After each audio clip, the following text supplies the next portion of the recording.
Plus দিয়ে দাঁত উঠায় ফেলছে, ওর গায়ে চুল স্ট্রেট করার মেশিন দিয়ে ওরে ছেক দিছে, ওরে আটতলা ভবন থেকে ফালাই দিছে পুরো উলঙ্গ অবস্থায়। যে আমরা গৃহকর্মীরা যেই কাজটা করি, আমরা যেন নির্যাতন হয়, নির্যাতন কিন্তু বহুত প্রকার থাকে, শারীরিক থাকে, মানসিক থাকে, অনেক নির্যাতন থাকে। এর মধ্যে আমরা অনেক নির্যাতন হই না। যে আমাদের শুনছেন যে ফেব্রুয়ারি মাসের 6 তারিখে হুমায়ুন রোডে যে প্রীতি রোডার নামে একটা মেয়েকে আটতলা ভবন থেকে ফালাই দিছে, ওইখানে খতনক আমরা উপস্থিত হয়ে গেছি।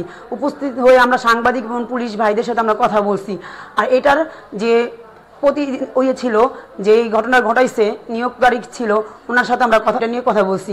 তারপরে আপনারা শুনবেন যে মোহাম্মদপুর রায়বাজার একটা ঘটনা ঘটছে, যে উনি ঢাকা মেডিকেলের একজন ডক্টর ছিল, উনি বিনা দোষে ওনার গৃহকর্মীর পুরো ফ্যামিলি সহকারে, মেয়েটার বিয়ে হয়েছে, বিয়ে হবে কালকে, আজকেই ওই মেয়েটাকে পুরো ফ্যামিলি সহকারে ধরে নিয়ে গেছে।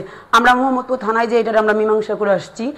আমরা এখান থেকে প্রশিক্ষণ পেয়ে আমাদের জীবন মান উন্নয়ন করতে যে আমরা কতটা ক্ষমতা হয়েছে, আমরা নিজে জানতে পারছি, নিজে বুঝতে পারছি। কোনো একটা ঘটনা ঘটলে ওইখানে আমরা হাজির হয়ে যাইতে পারি, আমরা নিজেরা প্রতিবাদ করতে পারি।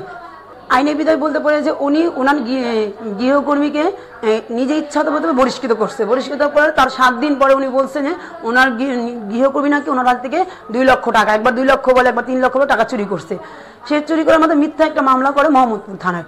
ওই ভিকটিম মামলা করার পরে ওনার পুরো ফ্যামিলি ধরে নিয়ে যায়। আমরা সক্ষম হই তার ফ্যামিলি সবাইকে ছাড়াইতে, কিন্তু মেয়েটাকে আমরা ছাড়াইতে পারিনি। আপনারা দেখছেন, অন্তত গৃহকর্মী কল্পনার কথা দেখছেন, কিভাবে ওকে মর্মন্ত নির্যাতন করে ওরে প্লাস দিয়ে দাঁত উঠায় ফেলছে, ওর গায়ে চুল স্ট্রেট করার মেশিন দিয়ে ওরে ছেক দিছে।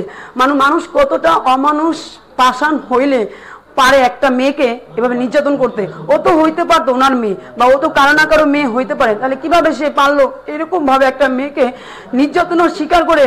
বিগত 6টা মাস শেষ ঢাকা মেডিকেলে ভর্তি ছিল। এটা কি তার পক্ষে উচিত হয়েছে? সে একটা শিক্ষিত মানুষ হয়ে সে একটা নিয়োগকারীকে এভাবে নির্যাতন করছে। এটাই কি আমার নিয়োগকারী থেকে আমাদের কি এটা অপরাধ আপনাদের এই সমাজের কাছে?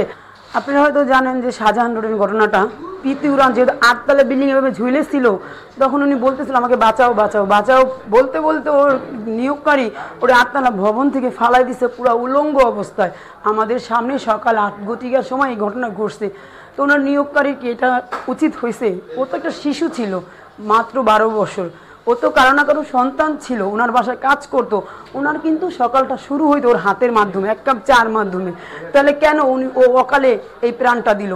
কেন উনি এভাবে নির্যাতনটা ওর উপরে করতে? আমরা গৃহকর্মীদের আমরা সুরক্ষা চাই। যতদিন আমরা আইনে অন্তর্ভুক্ত না হইতে পারবো, অতদিন আপনাদের কাছে, রাষ্ট্রের কাছে, যারা গণ্যমান্য এখন যারা আছেন আমাদের, তাদের কাছে বিপুল আবেদন যে তারা আমাদের জন্য গৃহকর্মীদের অন্তত কোনো একটা রেজিস্ট্রি করে আমাদের কোনো একটা আওতায় আমাদের একটা মনিটরেশন সেল তৈরি করুক।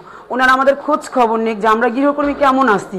আমরা গৃহকর্মী আদৌ ভালো নাই। আমরা যারা খণ্ডকালীন কাজ করি তারা তো একটু বাসায় যেতে পারি, যারা নাকি বাধা কাজ করে থাইকা ওইখানে ওরা দিনরাত সমানে পরিশ্রম করে, ওদের জীবনযাপন যে কত কষ্টের ভয়াবহ, এটা একমাত্র শুধু ওরাই বলতে পারে।